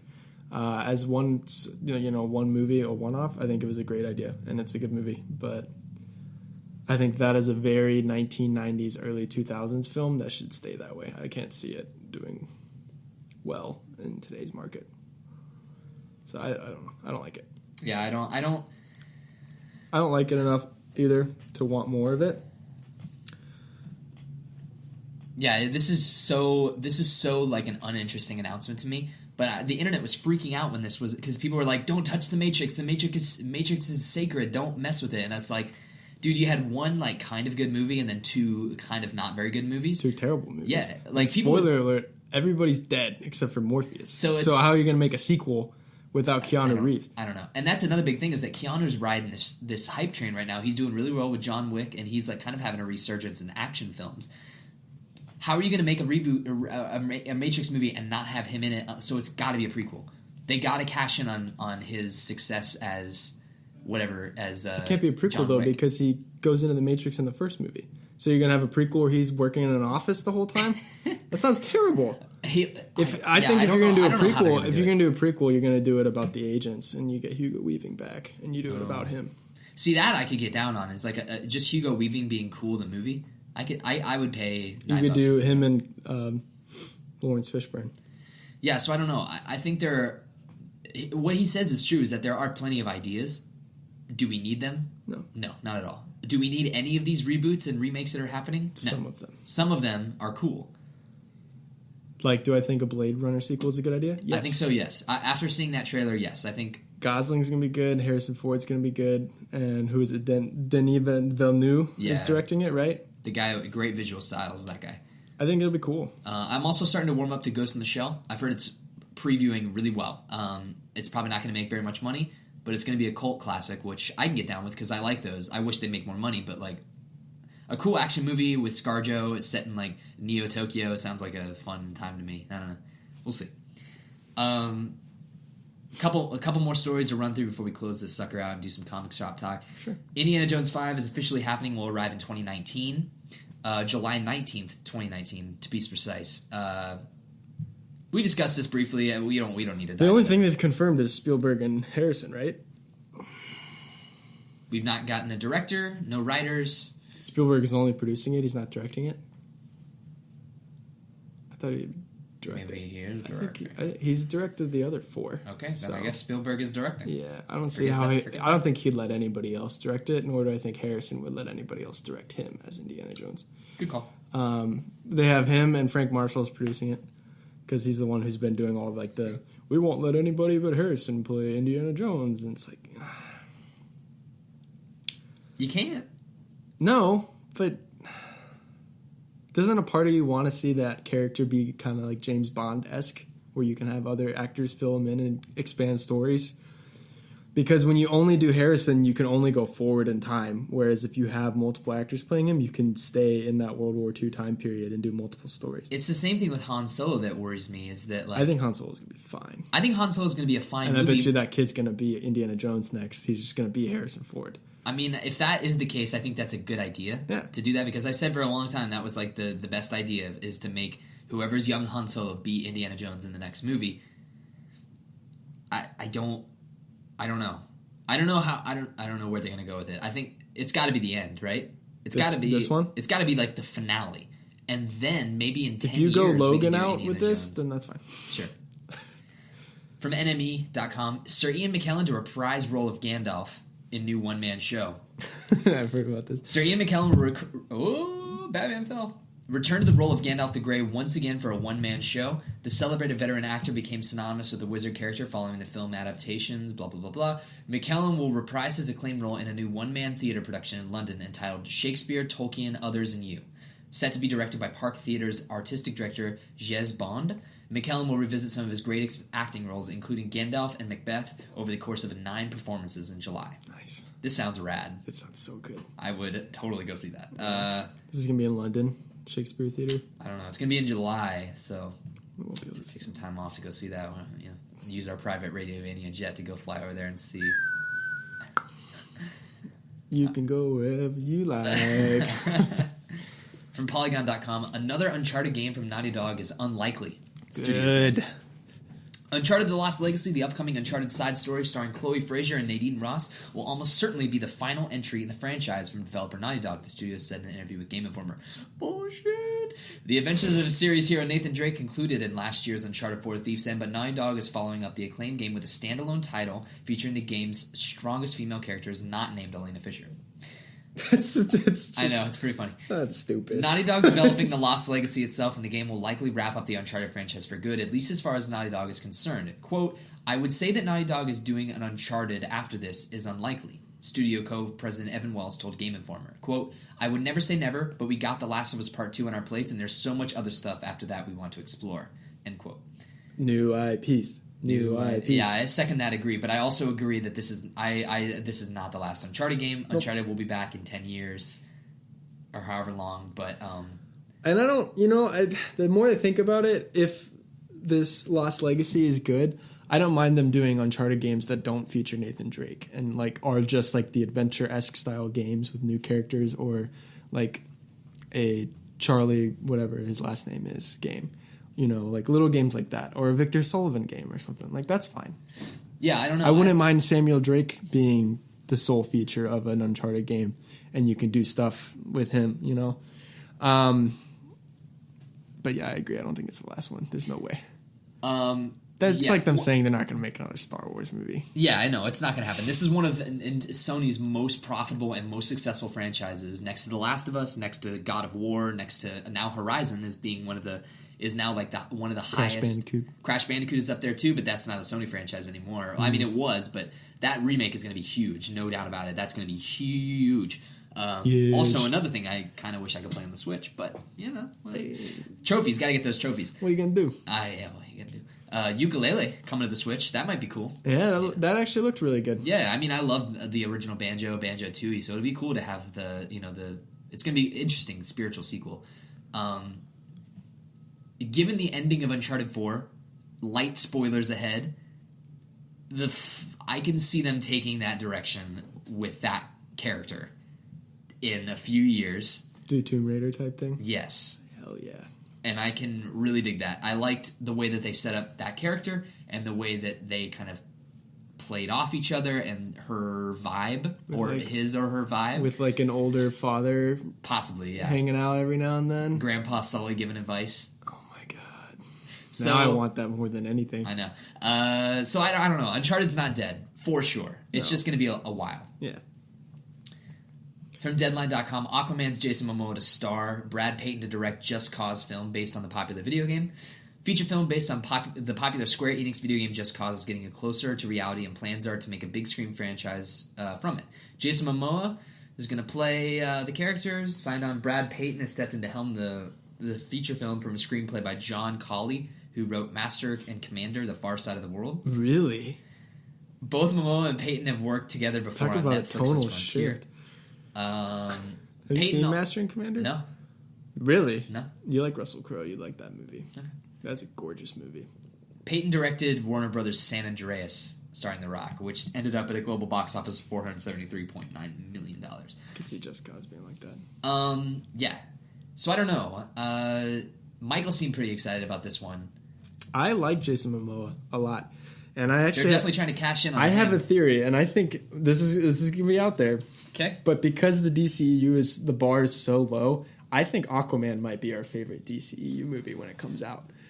If they have all the fun stuff, with it? all the stuff that they've done so far, and all the casting, it just sounds really cool.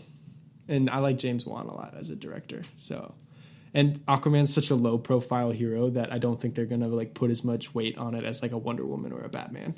So they're just gonna kind of made him. This might be the only DCEU movie that we get a little bit of creativity in there from James Wan, which sounds really sweet. Plus, Yeah, got Black Manta, dude. Like, can you imagine how cool it would be? Like a showdown between Jason Momoa and Black Manta, and he like smashes the helmet off, and you see that it's that dude underneath, and he's like, So here's the thing. it's underwater. Aquaman is going to start production soon. Yeah. Because Justice League is Done. coming out soon. In fact, we got a bunch of new trailers, There's a bunch of new editing right posters. now. Yeah.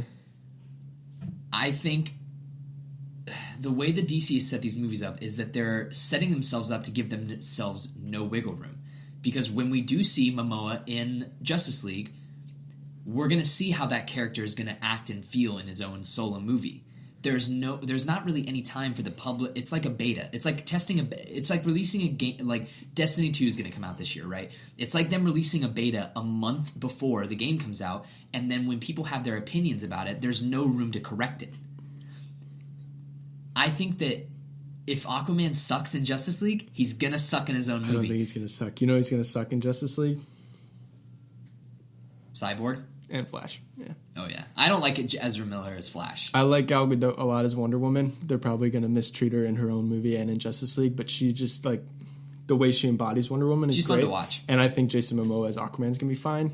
I think those are going to be the two standouts, just like Thor and Iron Man are the standouts in, like, Avengers and stuff like that. And speaking of Thor, we got a bunch of new...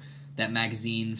you seen that look that he's got with the cropped hair? And dude, that movie looks metal. Yeah, I'm so excited to see it. And the way that they've been talking about how it's like an 80s inspired, like, yeah, give me that. Did you see them say that Michael Rosenbaum is in Guardians 2? Really? You remember him? Yeah. I love that guy. He was Lex. Yeah, and he was Flash in the Justice League cartoon. Apparently, like, James Gunn just brought all his friends and put it in Guardians. God, it'd be so fun to work on Guardians too. I can't wait to see that movie. Yeah, it's going to be a lot of fun. I also can't wait to see Thor. Thor sounds amazing. Spider-Man. Marvel's current lineup is fantastic. This year, maybe the best since the original. The three that they have this year is really good. phase. And then the Fox one with Logan coming out this year, that's a good Marvel year. We'll see how the DC year is. It's not going to be good. I do think that this DC year will be better than last year. It can't get worse than I think that, Wonder man. Woman and Justice League will be better and and slightly more fun than Batman v Superman and Suicide Squad. If they are worse than... Can you imagine a movie being worse than Suicide Squad? No. That was one of the options on the plane was Suicide Squad. I was like, scrolled right on past that. I was like, I'd never want to see that movie again. Yeah, no, dude. And I was work at a restaurant, and one of the fellow servers was she was singing Heathens or whatever, and it was like stuck in her head, and I was like, oh yeah, 21 Pilots, and she was like, yeah, from Suicide Squad, have you seen it? And I was like, yeah, I've seen it. And she was like, wasn't that movie the best movie like ever? She's like, I think that's my favorite superhero movie. And she turned around and walked away, and I was like, this is what's wrong with the world. There are people out there that thought that movie was a piece of art. How though? She liked Harley Quinn. That was her response. Okay. She was like Harley Quinn and Joker. I like Harley Quinn too. That's it. Everything else in that movie is a garbage pile. Even Harley Quinn, I think, is pretty not very great. She doesn't do everything I want her to do. She only has one really cool moment. That's pretty much it. Then she's just terrible wisecracks. Wisecrack? Wisecrack. I don't know. I think she was fine, but I want to see the red and black suit. That's what I want. Yeah, they gave it to you for a few seconds. Yeah, but Jared Leto just makes me cringe in that movie. He's not as bad as he could have been. No, he's pretty bad. I liked a few. The more I think about it, the more I don't like him as the Joker. I just don't like the direction they're taking with it. I thought for sure. Well, it got me so excited, and we got to end off this DC. We got to get off the train. We already been talking about it for like 20 minutes.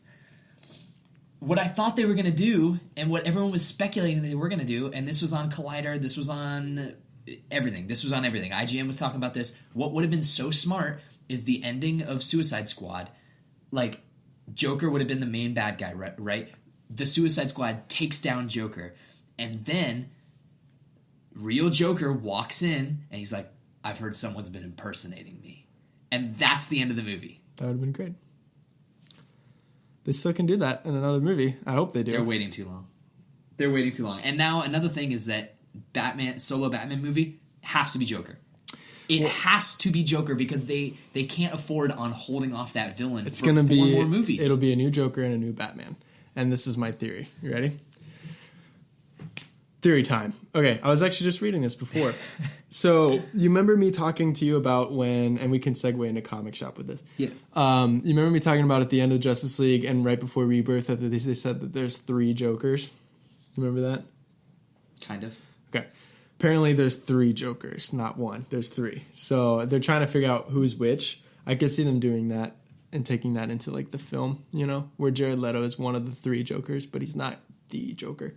I don't know anything more than that, but I can see that happening, and they can still do that type of reveal. I don't know. Who would you want to play the Joker if you had a dream cast right now? I don't know because I want Troy Baker. Yeah. I mean, I like Troy. He doesn't do really on-screen stuff, so I don't really know how he would be in a physical role. He also doesn't. I don't know. He's not very menacing looking, but I guess they could always like make up a mod. Heath Ledger wasn't menacing. I don't know. looking. Heath Ledger's kind of got like a. No, he doesn't. Have you seen 10 Things I Hate About You? No, I've never seen that movie, but I've seen. That's a great movie. Knight's Tale, right? I mean, like he's got like a perpetual scowl. No, he doesn't. I don't know, dude. He's always frowning. It really just depends on who looks the best in the makeup. You know what they should do? Batman Beyond with Michael Keaton and Jack Nicholson. Bring Jack Nicholson back as the Joker. Bring him back to life. Joseph Gordon-Levitt plays Batman, like with the black suit. That was the idea. And Michael Keaton's Bruce Wayne. That sounds like a That was the idea. Batman Like movie. imagine how crazy the theater would have gone. Like theaters Jack around Nicholson the world. comes in. Like Jared Leto's Joker's like laughing, and then shotgun blast the back. He falls down, and Jack Nicholson Joker's behind him, and he's like, "I hear someone's been impersonating me." And then everyone's just like, "What?" Now I want that. I want that. In a world where Hugh Jackman's final movie is Logan, I want a final Jack Nicholson and Michael Keaton Batman movie now. That'd be awesome.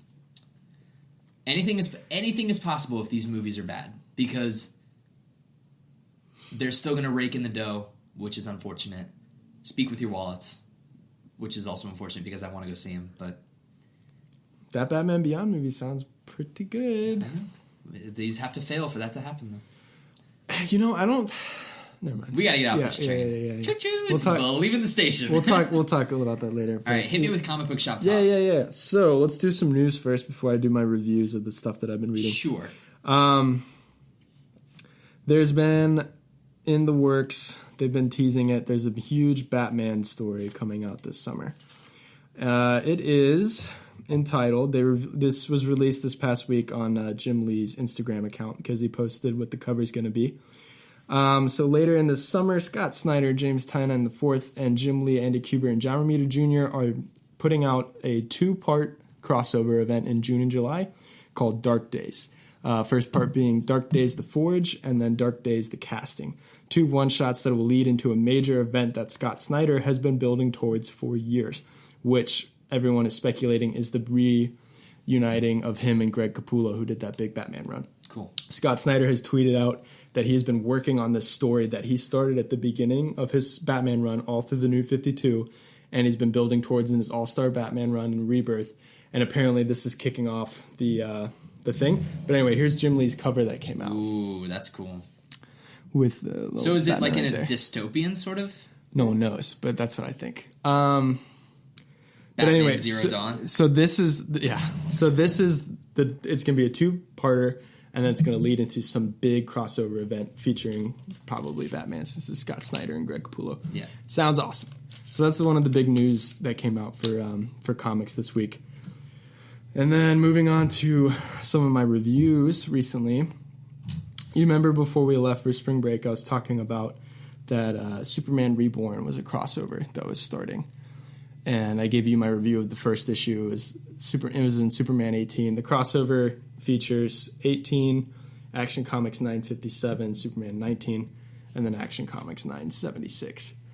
This has been my favorite Rebirth story since Rebirth. is this the same Superman story with this kid? Okay. So where are they going with that arc? So this is how the arc goes, and we're going to delve into some spoilers, but I'll loan it to you if you want to read it, but otherwise I can just explain it to you. So at the beginning of Rebirth, we have Superman pre-Flashpoint with Lois Lane. They're married. They have a son named Jonathan.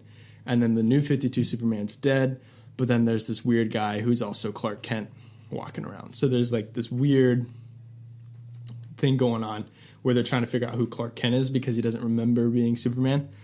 So after the first issue of this Superman Reborn run, in the next one we find out that the Clark Kent impersonator is Mr. Mizkaplik, or however you pronounce his name. Do you know anything about this character? No, I don't.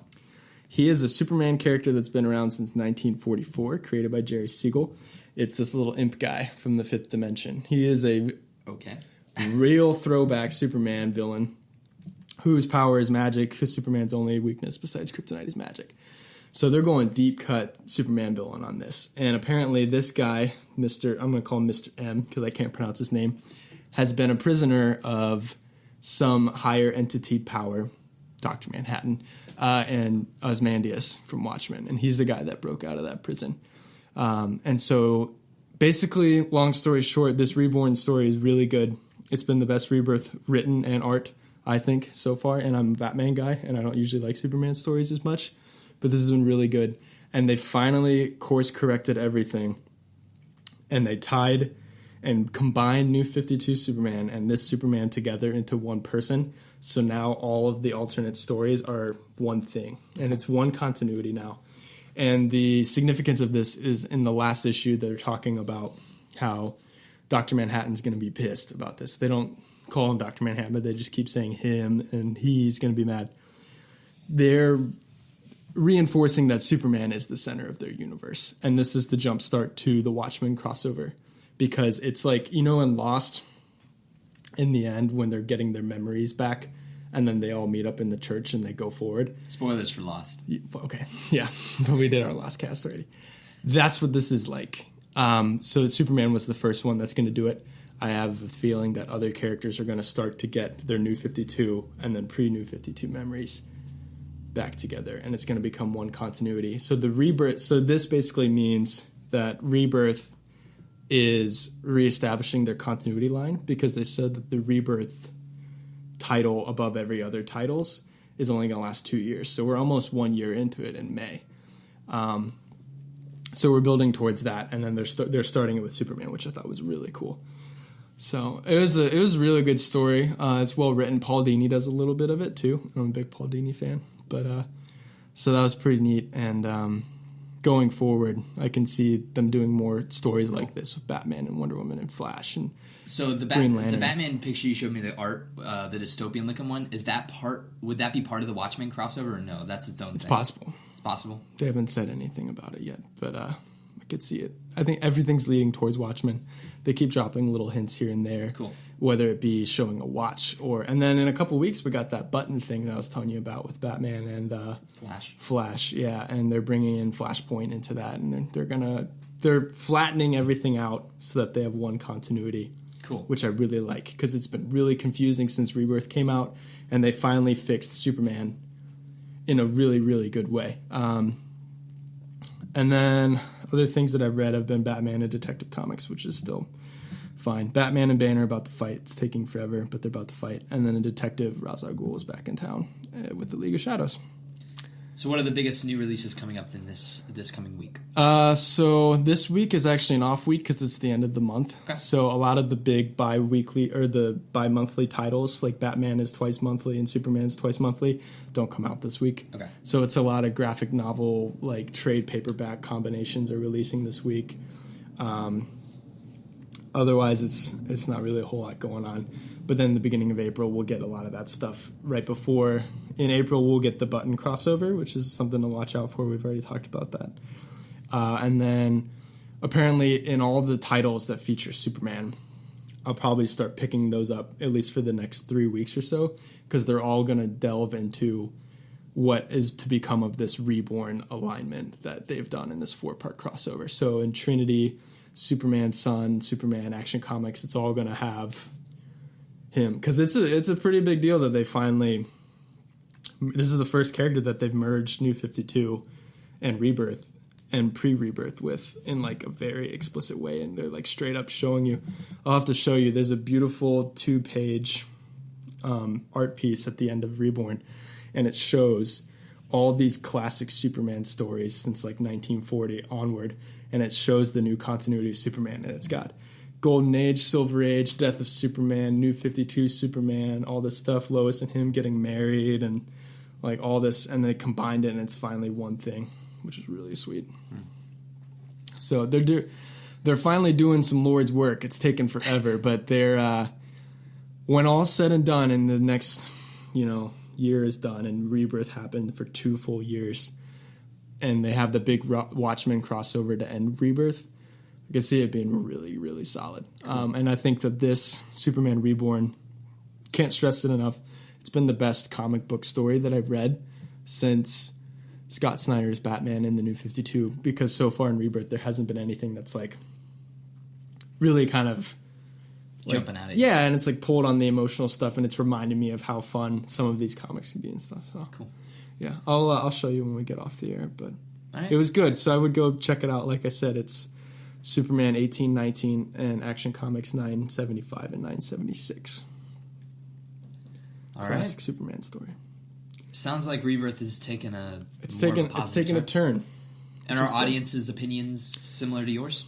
Yeah, it's because they're just like the Rebirth has been leaving so many people in the dark, where they're teasing Watchmen and not answering New 52 questions and not establishing a continuity, and everybody's confused, and it's like, well, does Frank Miller's Year One apply to Batman, and does the Death of Superman still exist, and all these classic stories that everybody likes were retconned by New 52, and then Rebirth starts, but they haven't officially said if that stuff before the New 52 is still continuity or not, and if the New 52 is pointless or not. And this story shows you that they're not discrediting the failures of the New 52 and all those writers and artists that spent so much time working on that stuff, and they're not discrediting their classic DC history, and they're showing that they're taking their two and they're making it into one, and they're still the powerhouse in printed comic books. So cool. They might not be making good movies, but I still think they're the best literary comic. All right. Yeah. Have you been looking at Injustice 2? Yeah.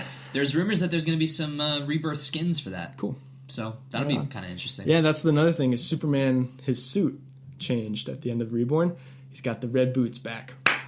Let's go! But he doesn't have the tighty-whities still. Gotcha. Unfortunately, yeah. Nobody does.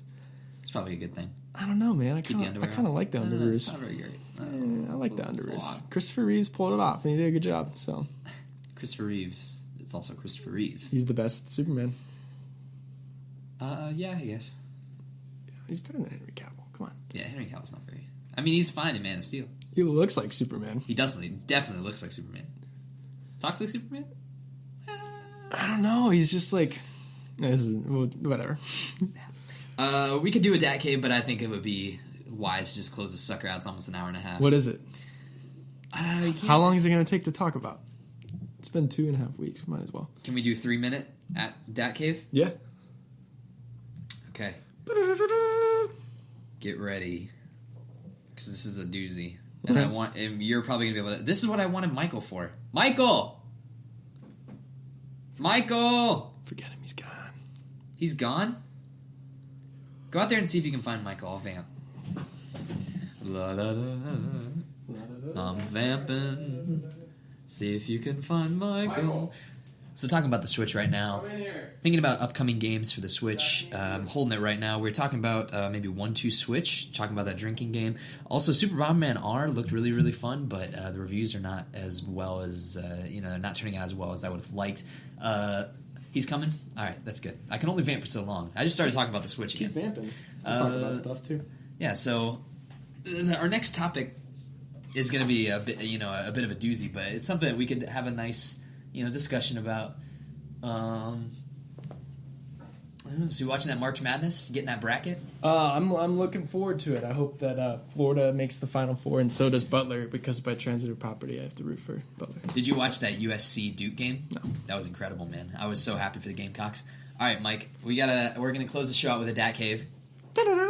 And it's a topic that I wanted to have you here for. So are you ready? Yeah, let's hear it. Okay, so this was on AskReddit.com. Are you familiar with AskReddit? Yeah. Okay, so basically it's just a hypothetical question they wanted people to answer, but I wanted to answer it between the three of us. The question is, how different would the Harry Potter series be if it was written by George R.R. Martin instead of J.K. Rowling? It has 17,000 upvotes. Some of the greatest comments are, all the Weasleys die in a redhead wedding, except for Percy, because this is George R.R. Martin and only the assholes get to live. Book 1, Chapter 1, The Boy Who Died. What do you guys think? How would Harry Potter be different if George R.R. Martin was the author of the series? This is actually interesting, because I don't think it'd be that different. I like this one. I think it would be very different. They kill a lot of people They in Harry do, Potter. but okay, I think about... J.K. Rowling kills off a lot of main Even characters. reading, like, the 7th book, which was the darkest, maybe Spoilers the for 6th. Harry Potter. If you don't know Harry Potter at this point... You deserve to have it spoiled. Yeah. Like, the 6th and 7th book, I remember being dark, but I'll go back and read them, and it still feels very light. Yeah, I mean, they're compared to they're anything written by... They're lightly written, but I mean, like, the subject matter is dark. I think the biggest difference is that you're right. I think George R.R. Martin would just have a harsher tone about him, Like what? Like more brutal? Curse words, maybe some, Sex? Hermione, Ron sex. They're having teenage sex. In that scene where they're in the campsite in the mountains or whatever, remember that part? Harry and Hermione would probably sleep together, and then Ron he would find out, and they would be jealous. So it'd be a love triangle at that point. Characters, That's funny to think I don't know. about. What do you think? What about Sirius Black? That'd be cool in George R. R. It'd be a lot Martin. more brooding. How would it be different though? Like It's written by George R. R. Martin. I mean, you'd have to read a paragraph of his work compared to a paragraph let's make some comparisons character wise of like what people would be like. Okay. Okay. So The Dursleys would be. they'd be awful. Oh, they'd be Be very awful. brutal. It'd be like Ramsey, like They'd feeding, they'd be like feeding They'd Harry probably rats. eat him. They'd probably eat parts of him. Like they would slice off parts of Harry's body and then eat him like over time. That's why Dudley's so fat. Gross. Horrifying. It's awful. Yeah. Horrifying. And he has to learn a spell to regrow his body parts, so he's just like Reparo. This can you imagine the curses or whatever in Oh yeah, some of the stuff George R. they R. do is Martin. crazy. There'd be like 12 unforgivable curses. one turns your body inside out slowly. I don't want to live in a world where Harry Potter is written by George R. R. Martin. I mean, it's a fascinating concept. Harry Potter is a perfect book series. So another comment on here, it's Ron would die in book 1 as a result of him sacrificing himself. The Basilisk would murder more kids, and maybe only 1 or 2 would be petrified. Hagrid would be inbred. Voldemort would have tortured Harry's parents. Lupin would be hunted by the government in book 3. Fleur Delacour's younger sister would die in the Triwizard Tournament. Neville would commit suicide because of bullying. Abusive guardians, grandma and both his parents not knowing who he is. What about Snape? Did they talk about Snape? Snape's already got a pretty George R. R. Martin story. He'd probably be the most similar to... Yeah. I don't see Sirius Black being that differently, though. He's got a pretty tragic storyline already, too. Hagrid would only be able to say Hagrid. Wow. Martin himself said that Ron wouldn't last past book 2. I don't know if that's an actual quote. Has this been an actual quote? That's hilarious. This would be interesting to hear George R. R. Martin actually talk about this. Let's see here.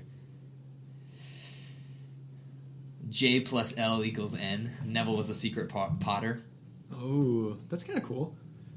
I like that. I can get down with that. Weasley incest storyline. Harry would have had to stay dead at the end rather than come back to life after the Horcrux part of him was destroyed for Voldemort to be defeated. And with Harry dead, Neville would end up being the one to kill Voldemort, fulfilling the prophecy that Voldemort and all the readers would have misinterpreted. Because I would have been okay with Harry. J.K. Rowling's version of Harry Potter having Harry Potter die in the 7th book as well. I actually thought that's how it was going to be. I didn't think he was going to come back when I read it the first time. I was like, what an interesting ending! Wow. And then it's like, oh, back, and it's like, oh. Okay. Because The Cursed Child is terrible. I don't like it. I didn't even read it. I don't believe in it. No, I'm not gonna read it. It's not Harry Potter. It's a cash cow. Less people would have died in the Deathly Hallows. Less people would have died? Because they'd have already been killed off. That makes sense, yeah. Okay. Alright, we'll end on this one. We know about Dumbledore's tax policy, that's for sure. And then plenty of Dumbledore's Dumbledong. He's just doing Harry. Oh, all right, man. So you can write into radiovaniashow@gmail.com with your suggestions for what Harry Potter would have been like if George R. R. Martin, or famous, literary things done by George R. R. Martin, like Winnie the Pooh. Of Mice and Men. Yeah. John, you want to close the show out for me?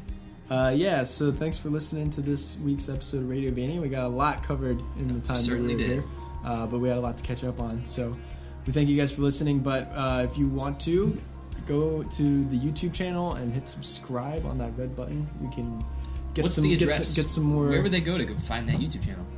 RadioVania.com. There you go, son. Yeah, plug it. And then we're over 1,000 listens on Spreaker, so keep helping us out on that. We want to get to 2,000 and more. And beyond, to infinity and beyond. But you can follow this kid across me at Zach Rotello on Twitter. You can follow me at John Parker on Twitter. You can follow the show at Radio Vania. And then also radiovaniashow@gmail.com if you want to email us anything. Like if you have any problems with the way I talk, or if you have any questions for the show, or if you want us to bring more guests back on, like Michael here. But otherwise, I think that's it, right? Did I cover everything? I think that's Did I do a great, Dad? Yeah, you did good. All right. All right. See you next week. Bye.